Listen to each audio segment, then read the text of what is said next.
छतरपुर में talented girl के नाम से साक्षी तिवारी अपनी एक पहचान बना चुकी है और निरंतर पिछले जब से वो बचपन से ही स्कूल में थी, जब से ही ये एक कला जिसको वो कहती है आँखों पर पट्टी बांधकर जो है सब कुछ बता देती है। जो हम लोग आँखों को खोल के करते हैं वही आँखों पे पट्टी बांधकर वो सब कुछ बता देती है, चाहे कलर हो, चाहे रंग हो, चाहे विजिटिंग कार्ड हो, चाहे बुक्स में जो भी पढ़ना हो वो सभी कुछ आँखों पर पट्टी बांध के बता देती है। एक गजब का टैलेंट है उसके अंदर, कई स्कूलों में उसने अवार्ड भी जीते हैं। साथ ही छतरपुर और आसपास और साउथ दिल्ली और दिल्ली के अंदर उसने कई अवार्ड भी जीते हैं, कई कार्यक्रमों में वो जाती रहती है और आज अपने माँ बाप का नाम रोशन कर रही है। हमारे बीच जो है साक्षी तिवारी मौजूद है, टैलेंटेड गर्ल के नाम से इनको जानते हैं और फिलहाल अभी वो इंजीनियरिंग कर रही है, लेकिन इस विधा को जो है आज भी वो बचाए हुए है, निरंतर जो है इस कला को जो है वो आगे बढ़ा रही है। आइए जानते हैं उससे कि किस तरह की कला है, ये क्या है, थोड़ा इसके बारे में हमारे दर्शकों को बताएगी। साक्षी, किस तरह की कला है ये थोड़ा इसके बारे में बताइए।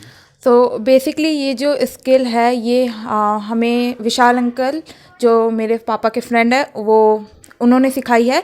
ये 5 डेज़ की ट्रेनिंग है। इसमें बच्चों का 5 सेंस जो हम बचपन में पढ़ते हैं उसको और ज़्यादा डेवलप किया जाता है इसको।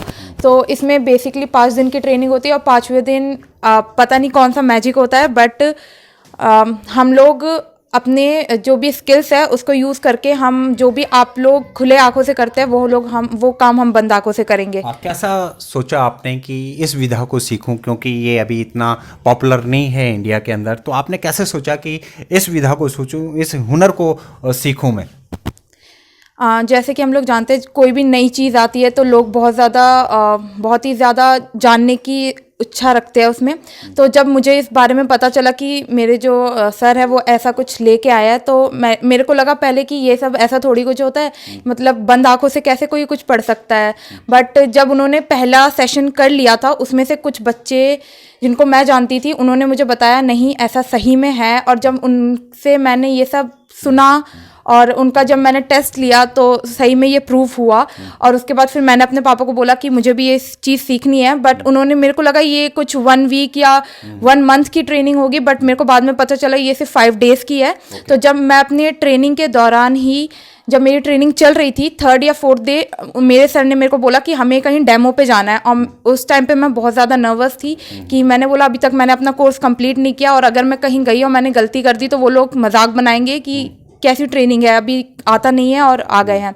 तो उन्होंने बोला गलत होता है कोई बात नहीं, यू एटलीस्ट ट्राई। तो मैंने बोला ओके। तो हम लोग ITO में मेरा पहला शो था जब मैं डेमो देने गई, और वहाँ पे मैंने और एक और लड़का था मेरे साथ, हम लोगों ने बहुत अच्छा परफॉर्मेंस किया और वहाँ पे जो भी लोग आए थे चीफ गेस्ट बन के वो लोग बहुत ज़्यादा खुश थे और हमें पहला इनाम मिला था हमारा 1000 rupees.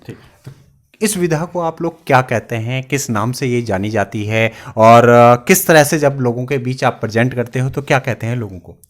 It's called blind fold activity. इसमें हम लोग अपने 5 सेंस को डेवलप करते हैं जिससे जो भी बच्चा होता है वो अपने जो भी स्किल्स होता है उसको और ज़्यादा बढ़ाता है। इससे ये फ़ायदे होते हैं कि एटलीस्ट बाय चांस अगर मैंने ये ट्रेनिंग सीख रखी है और मैं किसी एक्सीडेंट में अपनी आंखें खो देती हूँ तो मुझे किसी पर डिपेंड होने की कोई ज़रूरत नहीं पड़ेगी, क्योंकि मेरे पास अपने स्किल्स है, मेरे पास अपने सेंसेस है जो मैं यूज़ करके सारे काम खुद कर सकती हूँ। इसमें अब धीरे धीरे कई बच्चे और भी जुड़ रहे हैं आपके साथ, कई और भी जो है प्रतिभाएं आ रही हैं, वो भी इस कला को सीख रही हैं। साथ ही आप लगातार स्कूल से और अब इंजीनियरिंग कर रही हैं, इंजीनियरिंग तक आप इस विधा को आगे बढ़ा रही हैं। तो क्या लगता है इसको आप कहाँ तक ले जाना चाहती हैं, और क्या लगता है कि आपको वो मुकाम मिल रहा है, लोग इसको पहचान पा रहे हैं, आपको वो सम्मान मिल पा रहा है इस कला में? हाँ, बहुत सारे लोग जान पा रहे हैं और मैं जहाँ पे भी जाती हूँ वहाँ पे जब भी सीखती हूँ और कभी और वो लोग मुझे वापस मिलते हैं तो वो मुझे बोलते हैं तुम वही लड़की हो ना जो आई थी ट्रेनिंग देने या फिर डेमो देने।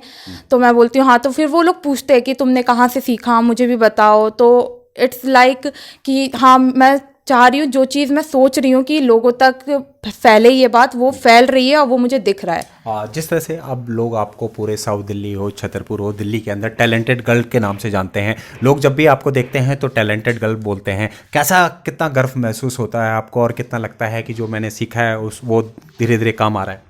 बहुत प्राउड फील होता है, क्योंकि मतलब कभी ऐसा सोचा नहीं था कि मेरे को कोई निकनेम मिलेगा टैलेंटेड गर्ल के नाम से। बट मैं चाहती हूँ ये जर्नी यहाँ पे ख़त्म ना हो। मैं इसको चाहती हूँ ये ऑल थ्रू पूरे वर्ल्ड में जाए और पता चले कि मतलब जो भी ये स्किल, जो भी ये चीज़ आई है, ये बहुत ही ज़्यादा यूज़फुल है। तो मैं चाहती हूँ लोग इसको ज़्यादा से ज़्यादा अडॉप्ट करें अपने पे, और बहुत ज़्यादा फ़ायदा होगा लोगों का। परिवार का कितना आपको सहयोग मिलता है, मदर फादर का और भाइयों का कितना सहयोग मिलता है, और इस प्रतिभा को आगे बढ़ाने में उनका कितना सहयोग है? 100% फैमिली का ही सपोर्ट है, वरना मैं यहाँ होती नहीं। क्योंकि अगर मुझे इसके बारे में पता ही नहीं चलता, अगर मेरे पापा मुझे बताते ही नहीं, तो आज मैं यहाँ खड़ी नहीं होती। तो मतलब मेरी फैमिली 100% पूरा सपोर्ट करती है। अगर मुझे बोलना है कि मुझे ये शो कहीं पे दिखाना है, तो वो बोलते हैं ठीक है जाओ, तुम्हें बात करनी है करो। तो बहुत ज़्यादा सपोर्ट करते हैं। वो मेरी वीडियोस बना के अपने सोशल प्लेटफॉर्म पे डालते हैं, तो इट्स वेरी गुड। तो आप देख सकते हैं कि साक्षी का साफ कहना है कि वो इस प्रतिभा को जो है आगे बढ़ाती रहेगी, निरंतर इसको आगे बढ़ाएगी। और जिस तरह से अभी फ़िलहाल लोग इसको कम जानते हैं, लेकिन वो इस कला को आगे बढ़ा के जो है काफ़ी नाम कमाना चाहती है। साथ ही उसके मदर फादर का पूरा सहयोग उसमें रहता है, क्योंकि बेटी बचाओ बेटी पढ़ाओ के तहत वो बेटी को जो है पूरा प्रोत्साहन देते हैं, पूरा उसका सहयोग देते हैं। और परिवार भी जिस तरह से उसके साथ है, उम्मीद करते हैं कि उसकी कला को लोग पहचानेंगे, उसके टैलेंट को लोग पहचानेंगे। और जिस तरह से इसको पूरे दिल्ली के अंदर, साउथ दिल्ली के अंदर और ख़ासतौर से छतरपुर में इसको टैलेंटेड गर्ल से नाम से जानते हैं, वो चाहती है कि मेरी एक पहचान बने और मैं अपने माँ बाप का नाम रोशन कर सकूं। जनतन टीवी के लिए दीप सिलोड़ी, दिल्ली।